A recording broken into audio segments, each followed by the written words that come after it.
तो दूसरा टेस्ट मुकाबला हारेगा भारत। आखिरकार गंभीर की गंभीर प्लानिंग क्या टीम इंडिया पर पड़ने वाली है भारी।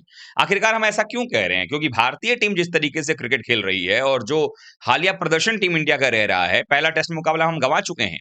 उसके बाद दूसरे टेस्ट मुकाबले में भारतीय टीम की स्थिति कुछ खास अच्छी नजर नहीं आ रही है, क्योंकि यहां पर भी जो पिच नजर आ रही है वो लाल मिट्टी वाली पिच नजर आ रही है। आप सबको पता है कि लाल मिट्टी की जब पिच रहेगी और उसमें अगर दरारें हों, घास बिल्कुल भी ना हो, तो पिच जो है वो टर्न भी लेती है, उछाल भी होता है, यानी स्पिनर्स के लिए जो है वो स्वर्ग जैसा विकेट हो जाता है।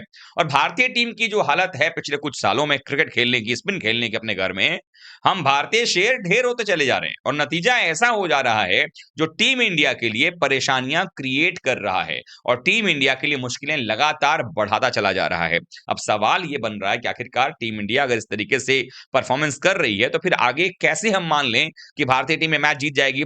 दरअसल गुवाहाटी के अंदर में भारतीय टीम को जो ये मुकाबला खेलना है उसके लिए भी टीम इंडिया जो तैयारी कर रही है, जो विकेट देख करके लग रहा है, फिर से ऐसा प्रतीत हो रहा है कि यहां पर भारत अगर टॉस नहीं जीता तो सीरीज भी हाथ से जाएगी और क्लीन स्वीप का जो दाग एक बार फिर से लग जाएगा। और शायद किसी भी टेस्ट सीरीज में हम अगर एक मैच हारे हैं तो पिछले दो सीरीज में ऐसा होगा जहां पर एक मैच हारने के बाद हम उस सीरीज का कोई और मैच नहीं जीत पाए हैं। मसलन आपने पिछले साल अक्टूबर में देखा होगा किस तरीके से न्यूजीलैंड की टीम ने आकर के हमें 3-0 से हराया। मतलब अक्टूबर में 3-0 से जो हम हारे थे, न्यूजीलैंड की टीम हमारे घर में आकर हमें हरा नहीं पा रही थी और कई सालों में वो एक टेस्ट मैच जीती। उसके बाद जब दूसरा टेस्ट मैच जीते, सीरीज जीते, तो मतलब वो 62-65 सालों के बाद ऐसा हुआ। और उसके बाद 92 सालों में पहली बार ऐसा हुआ कि न्यूजीलैंड ने हमें सुपड़ा ही साफ कर दिया। उसके बाद हम अपने घर में जो दूसरा सीरीज खेले वो था वेस्ट इंडीज से। वेस्ट इंडीज की टीम को आपको पता ही है कि टी20 के बल्लेबाज ज्यादा आते हैं। वहां पर अगर हम ये सोचें कि न्यूजीलैंड की टीम हमारे लिए बहुत वेस्ट इंडीज की टीम जो है बहुत चुनौती देती, सवाल नहीं था, इसलिए हम सीरीज जीत गए। लेकिन जैसे ही साउथ अफ्रीका की वर्ल्ड टेस्ट चैंपियंस टीम जो है वो हमारे पास जब आती है तो हमारी टीम की हालत जो है वो बद से बदतर हो जाती है। और पहला टेस्ट मुकाबला जिसमें कि हर दिन भारत आगे था, जब रिजल्ट की बारी आती है वहां पर टीम इंडिया पिछड़ जाती है और टीम इंडिया को हार का सामना करना पड़ता है। अब गुवाहाटी के मैदान पर भी कुछ ऐसा ही होने वाला है। एक तो अर्ली स्टार्ट है, पहली बात तो दिक्कत आपको मार्को यंसन से होगी। और अगर कहीं रबाडा ने खिला दिया, रबाडा भी खेल गए, साउथ अफ्रीका ने खिला दिया रबाडा को, तो वहां पर उनके पेस से भी दिक्कत होगी। शुरुआत में मॉइस्चर की वजह से सीम और स्विंग होगी गेंद, तो वो भी आपको नुकसान होने वाला है। और उसके अलावा अगर हम बात करें तो भारतीय टीम जिस तरीके से परफॉर्मेंस कर रही है, भारतीय टीम की टांगे कहां पर ही बल्लेबाजों की, ऊपर से शुभमन गिल का खेलना मुश्किल ही लग रहा है। मतलब अगर वो नहीं खेलते हैं तो नंबर 4 पर कौन खेलेगा, ये सरदर्दी है। और बार-बार बल्लेबाजी के क्रम से छेड़छाड़ करना, कभी 3 पर किसी को भेज देना, कभी 8 पर किसी को भेज देना। मतलब मुझे याद आता है रोहित शर्मा का वो बयान जब उन्होंने एक बार प्रेस कॉन्फ्रेंस में कहा था, कितने हम पागल नहीं हैं कि किसी भी खिलाड़ी को उठाकर 8 नंबर पर भेज देंगे, 8 वाले को उठा के ओपनिंग करवा देंगे, ऐसा नहीं चलेगा। टॉप 3 तो आपको सेट करना पड़ेगा। और भारतीय टीम में जब से कोच बने हैं गंभीर, तब से लिमिटेड ओवर्स के अंदर में हम देख रहे हैं कि लगातार बैटिंग ऑर्डर में छेड़छाड़ किया जा रहा है। कभी ओपनर जो है वो नंबर 4 खेल रहा है, कभी 3 वाला 8 पे खेल रहा है, 8 वाला 4 पे खेल रहा है, तो ऐसी बातें लगातार चल रही हैं। अब गुवाहाटी के अंदर में टीम कॉम्बिनेशन क्या होगा? अगर गिल नहीं खेलते हैं तो पहली बात तो ये कि कप्तानी को लेकर होगा। ऋषभ पंत उपकप्तान है, वो कप्तानी करेंगे। क्या ऋषभ पंत वही सोच उनकी मायने रखेगी जो सोच गिल और गंभीर की है? क्या ऋषभ पंत अपने हिसाब से कप्तानी नहीं करना चाहेंगे? क्या ऋषभ पंत जब कप्तानी करेंगे तो अपने हिसाब से बैटिंग ऑर्डर नहीं रखना चाहेंगे? ये बड़ा सवाल है। उसके अलावा सबसे बड़ी प्रॉब्लम ये भी है कि आप जो प्लेइंग 11 उतारने वाले हो, इसमें क्या एक बार फिर से वॉशिंगटन सुंदर नंबर 3 खेलेंगे या नंबर 4 खेलेंगे? क्या होगा आखिर? नीतीश कुमार रेड्डी को जो है, जो कि दोनों टेस्ट मैच के लिए टीम में थे, उनको वहां से बाहर भेजा गया था और बाहर के बाद जब वो वापस, अब भारतीय टीम हारी है पहला टेस्ट मैच, तो सेकंड टेस्ट मैच के लिए टीम में कॉल अप किया गया है। अब नीतीश कुमार रेड्डी टीम के अंदर में आते हैं तो क्या नीतीश कुमार रेड्डी को नंबर 4 का पोजीशन दिया जाएगा या वहां ध्रुव जुरेल को खिला लिया जाएगा? क्या साई सुदर्शन की वापसी हो जाएगी टीम के अंदर में और वापस उनको वही जगह नंबर 3 का दे दिया जाएगा और देन 4 नंबर पर आप नीतीश कुमार रेड्डी से या ध्रुव जुरेल से बल्लेबाजी कराओगे? क्योंकि कहीं ना कहीं इस मुकाबले के अंदर में अगर साई सुदर्शन आएंगे तो आपको ध्रुव जुरेल को बाहर का रास्ता दिखाना पड़ेगा। ये ऑब्वियस सी बात है, क्योंकि वॉशिंगटन सुंदर तो आपके लिए निचले क्रम पे आकर बल्लेबाजी करते हैं, गेंदबाजी अगर कप्तान कराना चाहें तो करा सकते हैं, वो भी एक ऑप्शन आप छोड़ना नहीं चाहोगे टर्निंग ट्रैक के ऊपर में।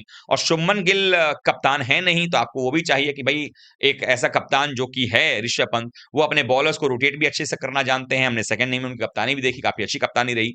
तो अब ये है कि जो टर्निंग ट्रैक की डिमांड गौतम गंभीर लगातार कर रहे थे, जिसको लेकर विवाद भी हुआ कि पिच क्यूरेटर जो हैं बंगाल के, उनको लेकर के भी सवाल उठा कि ऐसी पिच क्यों बनाई गई। उसके बाद दादा ने भी कहा, सौरव गांगुली ने कहा कि भाई ऐसी डिमांड की गई थी विकेट की, जब हमसे ये डिमांड किया जाएगा कि ऐसा ही विकेट बनाया जाए, पानी ना दिया जाए, पिच सुखा लिया जाए, तो ऐसी परिस्थितियों में कहीं ना कहीं टीम इंडिया के लिए मुश्किलें जो है बढ़ती हुई नजर आ सकती हैं। अब यहां पर गुवाहाटी में पिच तो देख करके लग रहा है कि टर्निंग ट्रैक है, पहले दिन से ही शायद ये टर्न करेगा, चूंकि घास बिल्कुल भी नहीं है, ऊपर से लाल मिट्टी है और अर्ली स्टार्ट है, तो शुरुआत में पेसर्स परेशान करेंगे, दोपहर में स्पिनर्स परेशान करेंगे। और जो साउथ अफ्रीका की टीम है उनके पास अगर स्पिनर्स को देखेंगे तो क्वालिटी उनके पास में है, जिस तरह से केशव महाराज गेंदबाजी कर रहे हैं, मुथुसामी को भी लेकर के आ सकते हैं यहाँ पे, तो उनके पास टीम में प्लेयर्स की जो है वो कमी जो है वो नजर नहीं आ रही है। तो कहीं ना कहीं अगर देखें तो साउथ अफ्रीका की टीम जो है उनको पता है कि ये सीरीज वो हार नहीं सकते हैं। भारत में आकर के सीरीज ड्रॉ कर लेना ये अपने आप में हर टीम का सपना होता है,